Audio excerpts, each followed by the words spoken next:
welcome to this week's show where we're taking a look at the ongoing battle between taxi drivers and companies offering similar services in private chauffeur-driven cars. Whether it goes by the name of Uber, LeCab or Chauffeur privé, they all do more or less the same thing, getting you from A to B in a car with the help of your smartphone. And in a spirit of competition, prices can be a lot lower than in traditional taxis, seducing a growing clientele who prefer not to take public transport.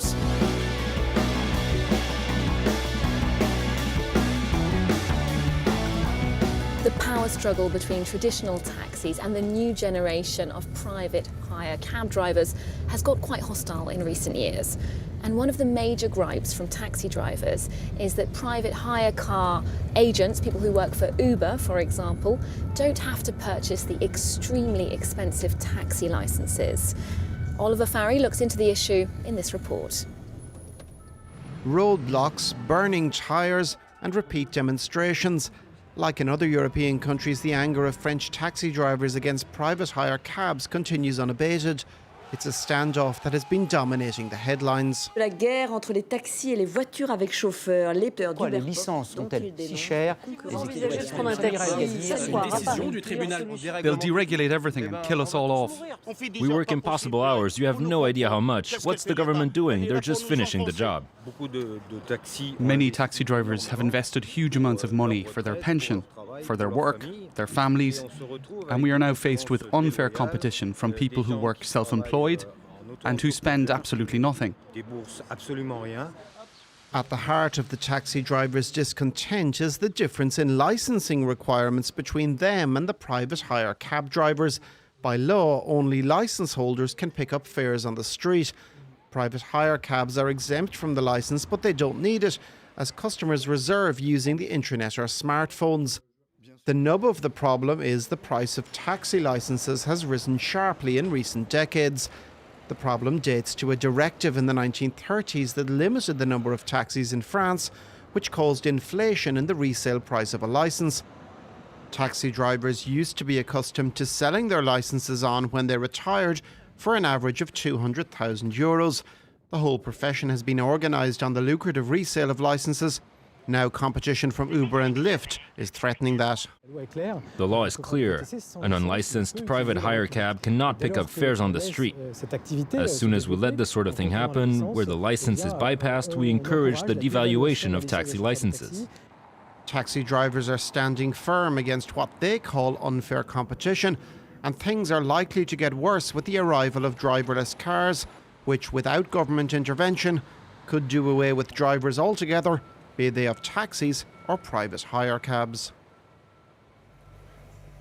If you want to drive a taxi in France, you have to pass an exam, which takes in theory, road safety and the highway code, and a practical component.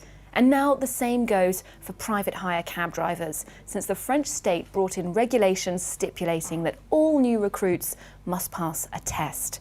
Companies like LeCab Academy provide training courses that take you through the basics before you get behind the wheel, and would-be chauffeurs are signing up in ever-increasing numbers.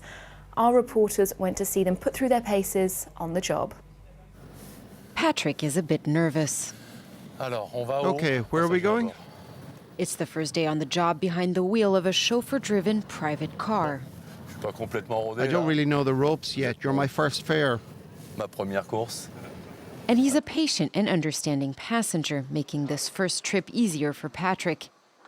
The 55-year-old was in IT before he became unemployed. Now he says he's found the perfect working arrangement for the final years of his career. Just need to get comfortable. With their tinted windows, these elegant saloons are now a fixture in Parisian traffic. The chauffeur-driven private cars are known as VTCs in French, and they're the bête noire of traditional taxis. Special academies have been training their chauffeurs for the last 2 years. It's a mandatory step for would-be drivers. This registered school prepares 100 people a month for the job. Opening the door, welcoming the passenger, you need to learn that. It takes weeks to master the French capital's back streets and boulevards. You've got work to do. On the first day of training, the teachers spell out the basics. Our job is about presentation, shirt, tie. That's a rule during working hours. No trainers, no jeans. But I don't have a suit. You'll have to buy one. It's an investment that will set you apart from taxi drivers. A suit or two, 170 euros in admission fees, and a multiple choice questionnaire at the end of the sessions. The training course may cost about 400 euros a week, but it's seen as a smart move. In this class, almost half of new recruits are out of work, but there are also executives looking for a change and even qualified professionals. Just thinking that if tomorrow I want to give up work and stay with my children who are little right now, I can manage my own time. I know it's a growing sector. And as they get down to the ins and outs of the job, there are a few home truths. It's a real job, there's a real workload, and yes, you'll be doing long hours. If they're looking to earn more than 3,000 euros a month, drivers have to be prepared to work around 45 hours a week, and that includes handling all sorts of clients. I'd like 2 volunteers to pretend they are clients who've had a bit too much to drink. Now it's time for a little practice with some tricky customers. Could you speed up a bit, sir? No matter the circumstances, you must keep your cool. Okay, so the best way is not to respond, right? Not to respond, and don't take it personally. Does it scare you? Yes, a bit. Back in central Paris, it's rush hour and Patrick's coming to the end of his first day on the job. And he's still getting to grips with the new technology.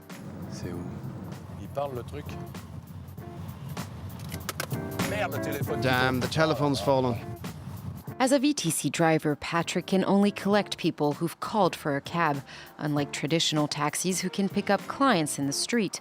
He thinks the competition between the two is perfectly healthy. Tell me one sector in today's world economy where there's no competition. There's no such thing. There's a demand for this. And taxis will carry on working too. A recent survey says that less than 10% of French people have used a chauffeur-driven private car in the last 12 months. But in the bigger cities, the service is certainly growing in popularity.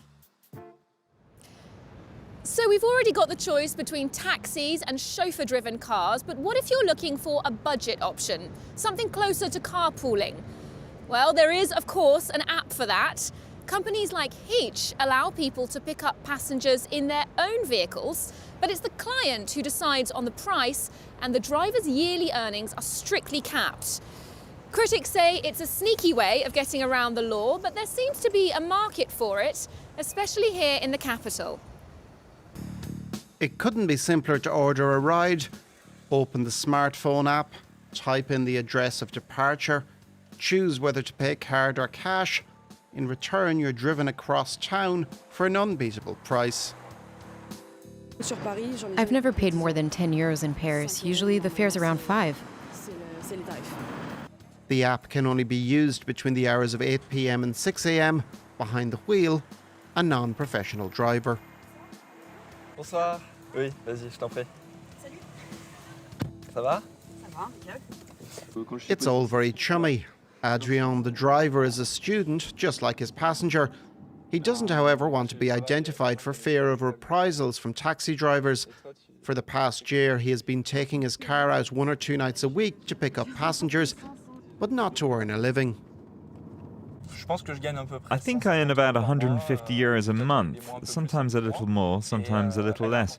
It's important for me because it pays for petrol and maintenance of my car. The fare for a 7-kilometre trip comes to 11 euros, compared to 17 euros 50 in a taxi or 18 euros with Uber. The trip is billed as carpooling rather than vehicle hire. The passenger doesn't pay a fare, but a share of the annual expenses for the car. And the real difference is the driver is not meant to profit from it.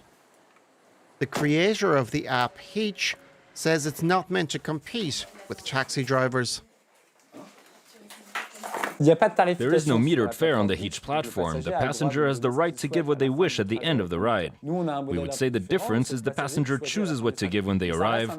On this platform, it remains an arrangement between the two parties, driver and passenger. The driver is not allowed to take more than €6,000 in payment per year, a figure that is not taxable. But some operators are said to use multiple accounts to get around that limit. Paris's police department says Hitch is not a carpooling service, but unfair competition for professional taxi drivers. The app's creators appear in court in June on charges of illegal practice of a profession. The court's ruling may affect 10,000 drivers and 300,000 users. Tapping in your coordinates on your smartphone and hailing your taxi virtually is all a far cry from the charm of a black cab. But if you want a trip down memory lane, there is always this old-fashioned option. That's all for this week. We'll see you next time. Roll, Britannia, Britannia, roll the waves. Britons never, never, never will be slaves.